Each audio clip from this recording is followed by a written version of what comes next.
Pwede natin reconcile yung mga gagawin yung batas to regulate yung mga pang-aabuso ng mga vloggers para, would you think, para... Hindi, kasama po yan. Kasama po yan. Yun ang, kagaya po ng binanggit namin kanina, yun naman ang end result nito, yung makapag-ano tayo ng batas, di ba? Kasi kagaya sa mga media, yung totoong media, may balance reporting tayong tinatawag. So pagka nagsalita sa ganito, hinahanap ninyo lagi yung panig ng kabila para maging balanse.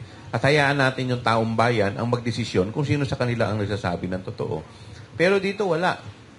'Di ba? Meron pa yung opinion pa nila talagang kung minsan makikita mo talagang ang layo. 'Di ba? Para lang mai-prove nila yung kanilang issue na mali. Talagang ipipilit nila. Yun ang iniiwasan natin. Makapagbigay tayo ng fake news at fake information sa taong bayan.